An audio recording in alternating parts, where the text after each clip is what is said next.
Hello everyone, welcome back to my YouTube channel. तो आज की इस वीडियो में आपसे डिस्कस कर रहा हूं आईओ फील्ड की। यहाँ पर आप टूल विंडो में आप देखेंगे एक आईओ फील्ड आपका नज़र आता है। तो इस तरीके से ये आईओ फील्ड को आपको ड्रैग कर लेना। अब बेसिकली ये आईओ फील्ड होता क्या है और ये किस पर्पज से काम आता है। जैसे कि आप देख रहे हैं इसमें लिखा हुआ IO. IO stands for input and output field. ऐसा फील्ड जिसमें आप इनपुट वैल्यू को इंसर्ट कर सकते हैं या फिर आउटपुट वैल्यू को रिप्रेजेंट कर सकते हैं या इंडिकेट या उस पर आउटपुट ले सकते हैं। तो ये आईओ फील्ड जो होता है आपका दोनों ही पर्पज के लिए काम आता है। अब यहाँ पर सपोज दैट मैं अपना एक छोटा सा हम सिंपल प्रोग्राम देखते हैं और इसको यूज़ कैसे करना है वो मैं आपको बताता हूँ। मैंने यहाँ पर नेटवर्क 1 में सिमेटिक मैनेजर में एक लैडर प्रोग्राम बनाया है जिसमें एक स्विच लिया हुआ है और इससे एक लोड को ट्रिगर किया हुआ है और एक मूव ब्लॉक लिया हुआ है जिसमें एक 16 बिट का एड्रेस है मेमोरी का MW0 और इसका एक आउटपुट है MW2। मूव ब्लॉक यूज होता है अब इनपुट को आउटपुट पर मूव कराने के लिए जस्ट। तो ये एक एनालॉग इनपुट रहेगा और ये एक डिजिटल इनपुट रहेगा और ये एक आपका डिजिटल आउटपुट रहेगा। एक मैंने डिजिटल इनपुट आउटपुट ले लिया और दूसरा मैंने एनालॉग इनपुट आउटपुट ले लिया। अब हमें क्या करना है, सपोज दैट मैं एक स्विच यहाँ से लेता हूँ। सिंपल ऑब्जेक्ट में जाएंगे। स्विच मैं ऑलरेडी डिस्कस कर चुका हूँ पिछले वीडियोस में, तो आप देख सकते हैं इस तरीके से मुझे एक स्विच को मैंने यहाँ पर ले लिया है। ठीक है, तो स्विच को लिया मैंने। इसके बाद मैंने इंडिकेशन के लिए मैं यहाँ पर सर्किल को ले लेता हूँ जो कि मेरे लोड को ट्रिगर करता हुआ दिखाई देगा कि ये लोड आपका ट्रिगर हो रहा है। तो जैसे ही मैं स्विच को स्लाइड करूंगा तो लोड हमारा यहाँ पर ट्रिगर होना चाहिए। इसके अलावा मैं एनालॉग के फॉर्म में मैं यहाँ पर इनहेंस ऑब्जेक्ट से एक स्लाइडर ले लेता हूँ। इसको भी हम डिस्कस करेंगे बाद में डिटेल में। स्लाइडर, तो स्लाइडर का काम है एनालॉग वैल्यू को जनरेट करना, एक रेंज को जनरेट करना 0 to 100। अगर मैं इसको स्लाइड करता हूँ तो 0 to 100 रेंज आपकी जनरेट होती है। अब इसका रिप्रेजेंटेशन मैं क्या करता हूँ, सिंपल ऑब्जेक्ट में आकर के यहाँ पर एक बार है मेरा, एक बार को मैं रिप्रेजेंट करा देता हूँ इसके आउटपुट से। ठीक है, तो एक हमारा हो गया डिजिटल इनपुट आउटपुट और एक हमारा हो गया एनालॉग इनपुट आउटपुट। अब मैंने क्या किया कि यहाँ से आईओ फील्ड, अब सिंपल ऑब्जेक्ट से मैंने आईओ फील्ड लिए। मैंने इनपुट के लिए भी यूज़ करना है और आउटपुट के लिए भी मुझे इसको यूज़ करना है। तो मैं यहाँ पर दोनों के लिए इसको यूज़ कर लेता हूँ और यहाँ पर वैल्यू मैं यहाँ पर रख देता हूँ। सपोज दैट थोड़ा सा ऊपर कर लेते हैं इसको और फिर यहाँ पर भी एक वैल्यू हम लोग रख देते हैं। ठीक है, अब इसकी थोड़ा सा सेटिंग करेंगे। सेटिंग करने से पहले आपको क्या करना है, कम्युनिकेशन के अंदर जाना है और कनेक्शन को पहले स्टेब्लिश करना है। क्योंकि आप सिमेटिक मैनेजर यानी कि पीएलसी को यूज कर रहे हैं, इसलिए मुझे यहाँ पर एक कनेक्शन स्टेब्लिश करना जरूरी हो जाता है ताकि हमारा जो एचएमआई है वो इंटरलिंक हो सके आपके पीएलसी से। जैसे ही आप डबल क्लिक करोगे तो यहाँ पर एक कनेक्शन जनरेट हो जाएगा, कम्युनिकेशन ड्राइवर आपको शो हो जाएंगे जो पीएलसी आपने सेलेक्ट किया है। अगर इसके अलावा कोई पीएलसी है तो आप यहाँ से भी सिलेक्ट कर सकते हैं। तो इनिशियली आपने देखा होगा पिछले वीडियोज में, तो जब मैंने कॉन्फ़िगरेशन लिया था तब मैंने 300 और 400 पीएलसी को एचएमआई में सेलेक्ट किया था, वो डिफॉल्ट यहाँ पर आ रहा है। तो आप यहाँ से इसको क्लिक करके जस्ट एक कनेक्शन को स्टैब्लिश करेंगे। नीचे आप देखेंगे तो पैरामीटर्स में यहाँ पर एचएमआई डिवाइस आपकी दिखा रहा है, इसका बॉड रेट दिखा रहा है, एक्सेस पॉइंट दिखा रहा है और इसके बाद इसमें एक नेटवर्क डेवलप है जो एमपीआई से कनेक्टेड है, मल्टी पॉइंट इंटरफेस। तो S7 300 400 का जो ड्राइवर है वो एमपीआई है जिससे ये नेटवर्क आपका कनेक्टेड है। और एक स्टेशन है दैट इज योर पीएलसी और इसका एड्रेस दिखा रहा है और इसका स्लॉट नंबर दिखा रहा है, रैक नंबर दिखा रहा है कि ये 0 रैक पर 0 स्लॉट पर एड्रेस टू पर एक पीएलसी डिवाइस आपकी कनेक्ट है। हमारा काम सिर्फ क्या है, कनेक्शन को स्टैब्लिश करना, यानी कि पीएलसी और एचएमआई के बीच एक इंटर कनेक्शन बनाना ताकि हमारा जो रिजल्ट है वो कंपाइल हो सके और एचएमआई से जब हम कमांड दें तो वो पीएलसी उसको रिसीव कर सके। यानी कि एक तरीके से कम्युनिकेशन स्टैब्लिश करने के लिए ये कनेक्शन की जरूरत हमें पड़ेगी। तो इसको मैं कर देता हूँ कट करके। ये डिलीट नहीं होता है, अगर आप डबल क्लिक करेंगे तो वापस से आपको ये दिखेगा। नेक्स्ट स्टेप होता है आपका tag. Tag is very important. Tag क्या होता है, एचएमआई ग्राफिक्स और आपके लैडर प्रोग्राम के बीच में एक कड़ी होती है जो इसको जोड़ती है आपस में। ठीक है, जैसे आपने टैग आप देखते हैं कि जो सोशल मीडिया में आप टैगिंग करते हो अपने फ्रेंड्स को, कोई इमेज शेयर करते हैं तो आपकी जो फोटोज जो आपने टैग की होती है वो आपके फ्रेंड्स के अकाउंट में वो रिफ्लेक्ट होती है। यानी कि एक तरीके से आपका अकाउंट और फ्रेंड का अकाउंट आपस में इंटरकनेक्ट हो जाता है उस टैग की मदद से, उस इमेज की मदद से। यहाँ पर भी टैग भी इतना ही इंपॉर्टेंट है। बिना टैग के आप किसी भी तरीके से कम्युनिकेट नहीं कर पाएंगे। तो टैग क्या है, एक कड़ी है आपके विनसीसी फ्लेक्सिबल और आपके लेटर प्रोग्राम के बीच में कम्युनिकेशन के लिए। तो यहाँ पर सबसे पहले हम लोग टैग देंगे। अब टैग क्या होता है, ये टैग आपके नेम, एड्रेस और इसकी डिटेल होती है बेसिकली। तो हमारे पास में अभी कितने इनपुट आउटपुट हैं, हमारे पास में 4 इनपुट आउटपुट हैं। एक हमारे पास में डिजिटल इनपुट है, एक हमारे पास में डिजिटल आउटपुट है और एक हमारे पास में एनालॉग इनपुट है, एक एनालॉग आउटपुट है। जितना भी आप इनपुट आउटपुट डिस्प्ले कराना चाहते हो HMI स्क्रीन के ऊपर उतना ही टैग लीजिए। जरूरी नहीं इसके बीच में हो सकता है मल्टीपल और चीज़ें हैं जो आप नहीं दिखाना चाहते स्क्रीन के ऊपर, उसका टैग मत लिखिए। जितना आपको दिखाना है उतना ही टैग लिखिए। सबसे पहला टैग है मेरा स्विच का, तो मैं यहाँ पर लिख देता हूँ स्विच। आप यहाँ पर नाम डबल क्लिक करके चेंज कर सकते हैं। दूसरा मैंने कहा कि यहाँ पर मेरा जो टैग है वो है मेरा सपोज दैट LIGST लाइट, और पहला टैग है सपोज दैट मेरा मैं यहाँ पर लिख देता हूँ स्लाइडर, लिख देता हूँ, स्लाइडर को कनेक्ट करूंगा। दूसरा है मेरा सपोज दैट ये लेबल टैग है, या टैंक लिख देता हूँ मैं, या टैंक लेबल, ये कोई टैंक लेबल मैंने एग्जाम्पल के लिए ले लिया। डिस्प्ले नेम में आप जो डिस्प्ले कराना चाहते हैं उसको यहाँ पर एज इट इज कॉपी कर सकते हैं, या आप अपना भी डिस्प्ले आप कुछ लिख सकते हैं, हिंट वगैरह जो आपको कराना है। कनेक्शन में आपको यहाँ पर सेट करना होगा, कनेक्शन वैसे डिफॉल्ट आ जाता है। अगर इंटरनल टैग को यूज़ कर रहे हैं तो इंटरनल टैग यूज़ होगा, इसमें एड्रेसिंग नहीं यूज़ होती है। लेकिन जैसे ही आप कनेक्शन टैग यूज़ करेंगे तो आपको एड्रेसिंग देनी पड़ेगी। देन इसके बाद आता है डेटा टाइप। तो सभी जो ऊपर के दो आपके इनपुट आउटपुट हैं वो तो बूलियन डेटा टाइप है, नीचे के दो इनपुट आउटपुट हैं वो आपके इंटीजर डेटा टाइप हैं। तो यहाँ पर मैंने दोनों के डेटा टाइप बूलियन कर दी हैं, और इनके डेटा टाइप आपके इंटीजर ही रहेंगे क्योंकि 16 बिट में ये डेटा आपको मिलेगा। देन यहाँ पर एड्रेस मेंशन करेंगे, तो हमारा जो इनपुट एड्रेस है उसको मैं अभी के केस में कर देता हूँ M0.0। यहाँ पर आप देखेंगे तो यहाँ पर मैंने ये जो एड्रेस लिया है वो लिया I0.0। यहाँ पर मैं कर रहा हूँ अभी मेमोरी, क्योंकि मैं HMI से अपने लोड को कंट्रोल करने वाला हूँ। तो आप फिजिकल एड्रेस को कभी भी HMI से कंट्रोल नहीं कर पाते। मैं कई बार अपने वीडियोस में ये आपको बता चुका हूँ, you can not control any physical input from HMI से उसका कंट्रोल नहीं होता है। उसका कंट्रोल जब वो फील्ड में खुद ही एग्जीक्यूट होगा, खुद ही सेंस करेगा किसी चीज़ को, कोई भी इनपुट, तभी फिजिकल इनपुट यहाँ पर ट्रिगर होता है।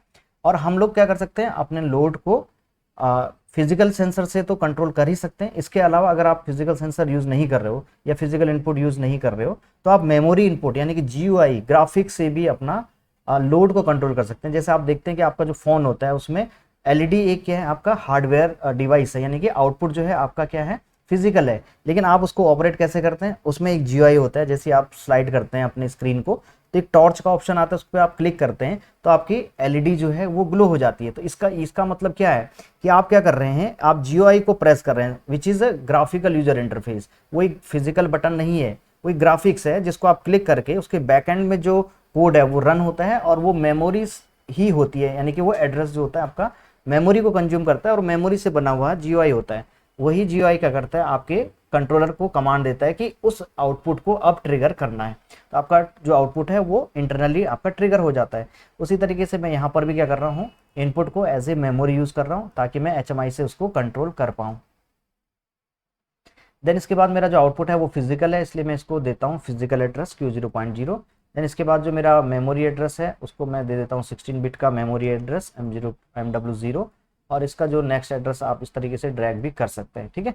इसके अलावा एक्विजिशन साइकिल 1 सेकंड का दिया हुआ है। एक्विजिशन साइकिल मीन्स कितने इनपुट देने के कितने सेकंड के बाद आउटपुट अपडेट होगी, that is the acquisition cycle. और उसके बाद डेटा लॉग्स है, इसको भी आगे डिस्कस करेंगे, अभी मैं इसमें कुछ भी नहीं कर रहा हूँ। स्क्रीन पर आते हैं और फटाफट इनको हम लोग टैग दे देते हैं। जनरल प्रॉपर्टी में स्विच को ओपन करना है और यहाँ पर स्विच का टैग स्विच को अप्लाई कर देना है। अब देखिए एक्चुअल में होता क्या है कि मैंने ये टैग अप्लाई किया है स्विच का, और यहाँ पर आप देखेंगे tax is on 1 and tax is of 0। इसका मतलब क्या है कि अगर 0 होगा तो स्विच आपका क्या होगा, ऑफ रहेगा, 1 होगा तो स्विच आपका ऑन होगा। जैसे मैं इसको 0 to 1 करूंगा तो दैट मीन्स स्विच टैग में जो एड्रेस है M0.0 ये 0 to 1 स्टेट को चेंज कर देगा। जैसे ही M0.01 होगा तो यहाँ पर लेडर में भी इसको इंसर्ट किया जाएगा क्योंकि आपने टैग यूज किया है। तो जैसे ही M0.0 क्योंकि सेम मेमोरी एड्रेस है, अगर उस पर इनेबल होता है 1 तो ये आपके आउटपुट को फिजिकली ऑपरेट करेगा। इस तरीके से ये टैग के साथ में इंटरलिंक होता है। ठीक है। तो इसके बाद मैं आउटपुट को भी डबल क्लिक करूंगा और यहाँ पर आउटपुट का टैग भी हम लोग मेंशन करेंगे। कैसे करते हैं, आपको डबल क्लिक करना है, एनिमेशन पर आना है, अपीयरेंस में जाकर के यहाँ से टैग को सेलेक्ट करेंगे और ये मेरा लाइट मैंने इसको ले लिया है। इसका टाइप क्या है, आप यहाँ पर रखेंगे बिट, क्योंकि 1 बिट का होता है, क्योंकि बूलियन है तो 1 बिट ऑपरेशन होता है, 0 या 1, तो इसको हम बोलते हैं 1 बिट। तो यहाँ पर डबल क्लिक करते ही आपको ऑटोमेटिकली यहाँ पर 0 और 1 वैल्यू नजर आ जाएगी। आपको यहाँ पर सेटिंग करनी है कि अगर 0 होगा तो बैकग्राउंड कैसा होगा, अगर 1 होगा तो फोरग्राउंड बैकग्राउंड कैसा होगा। तो मैं यहाँ पर कर देता हूँ अभी के केस में बैकग्राउंड को 1।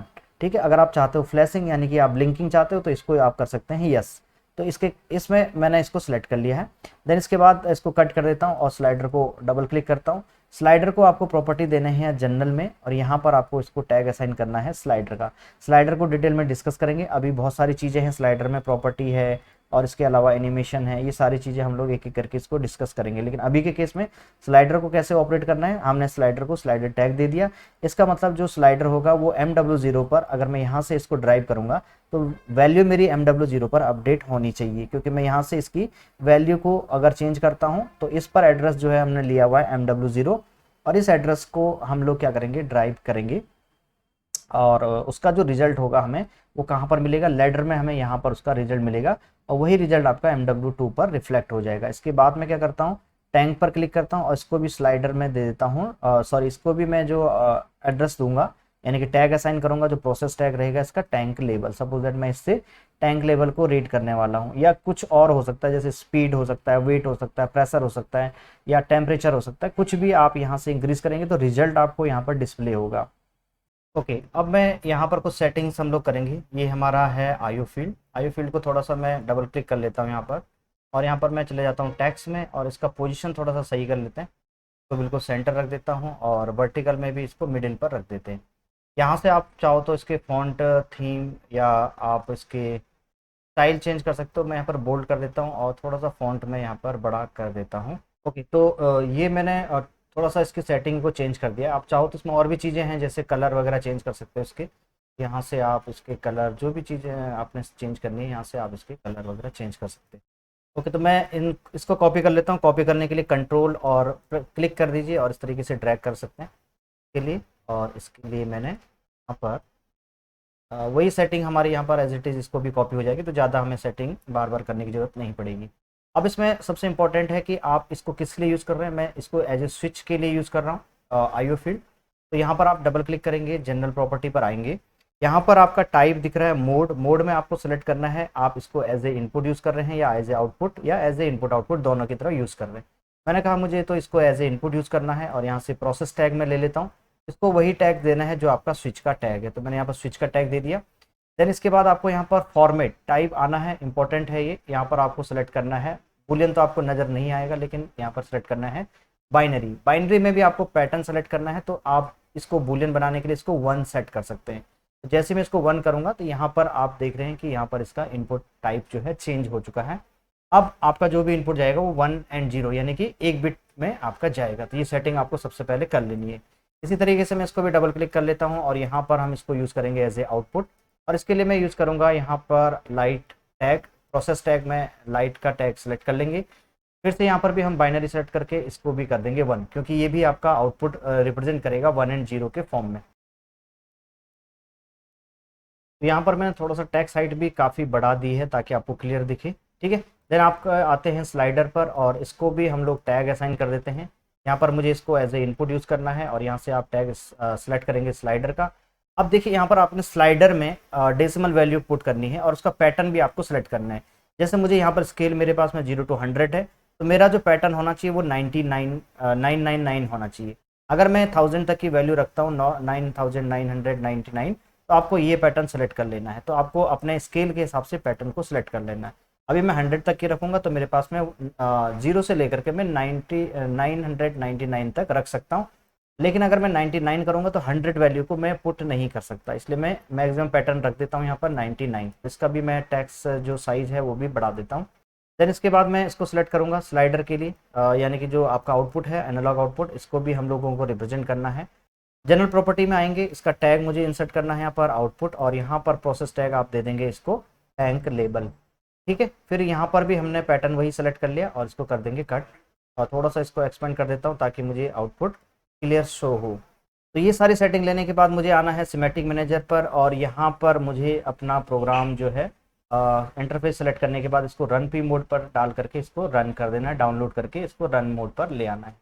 अभी मेरा जो प्रोग्राम है वो रन हो चुका है। अब मैं आता हूँ वापस अपने विनसीसी फ्लेक्सिबल स्क्रीन के ऊपर, और इसको मुझे करना है कंपाइल। यहाँ से मैं कर देता हूँ इसको कंपाइल। आप यहाँ पर देख सकते हैं, इसको कंपाइल कीजिए। Before compile you can also save this project by clicking on this save button, और यहाँ पर आप क्लिक कर सकते हैं स्टार्ट रन टाइम पर। प्रोजेक्ट में भी आकर के आप यहाँ पर कंपाइल के ऑप्शन से भी आप इसको स्टार्ट रन टाइम कर सकते हैं। मैं डायरेक्टली यहाँ पर इस आइकन से इसको रन कर देता हूँ। तो रन करते ही मेरे सामने जो मेरी स्क्रीन है वो आ जाएगी और ये एक ग्राफिकल रिप्रेजेंटेशन होगा मेरी प्रोसेस का। दो तरीके से अपने आउटपुट को ट्रिगर करूंगा। एक तो मैं स्विच की मदद से, जैसे मैंने इसको स्लाइड किया,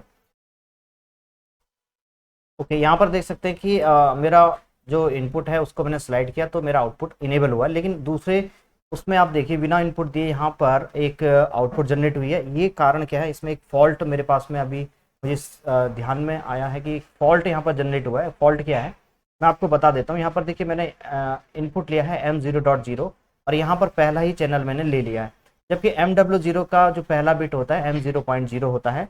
इसलिए मैं MW0 को यहाँ पर नहीं ले सकता क्योंकि ये आपको इस बिट को ओवरलैप कर रहा है, यानी कि MW0 का पहला बिट ऑलरेडी हम इंगेज कर चुके हैं, तो हमें ये पूरा का पूरा जो चैनल है वो फ्री रखना पड़ेगा।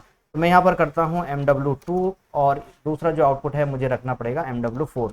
तो ओवरलैपिंग की एक प्रॉब्लम आती है अगर आपने जो चैनल यूज़ किया है और उसके कोई बिट आपने ऑलरेडी यूज़ कर ली है, तब आपको ओवरलैपिंग की यहाँ पर प्रॉब्लम आ सकती है। इसको रिमूव करने के लिए हमने इस चैनल को बिल्कुल खाली कर दिया है। जो फर्स्ट चैनल है 0 चैनल, उसको बिल्कुल छोड़ दिया है और नेक्स्ट चैनल हमने MW2 से स्टार्ट किया है। तो अब मुझे थोड़ा सा टैग में भी अपने एड्रेस को सही करना होगा। यहाँ पर मैं इनपुट एड्रेस रखूँगा 2 और इसका जो नेक्स्ट आउटपुट एड्रेस है वो 4 होगा। तो स्क्रीन पर मैंने जो जो अप्लाई किया ऑटोमेटिकली ये एड्रेस भी इनको असाइन हो चुका है। ठीक है, अब मैं फिर से इसको कंपाइल करता हूँ। Now will check the output. यहाँ पर अगर आप देखेंगे कि स्विच में मैंने स्लाइड कर रहा हूँ तो मेरा आउटपुट जो है ट्रिगर हो रहा है। ठीक है, स्क्रीन में आपको रिप्रेजेंटेशन दिखाई दे रहा है और यहाँ पर प्रोग्राम में भी मैं आपको दिखाता हूँ। तो रन कर देते हैं एक बार और मॉनिटर।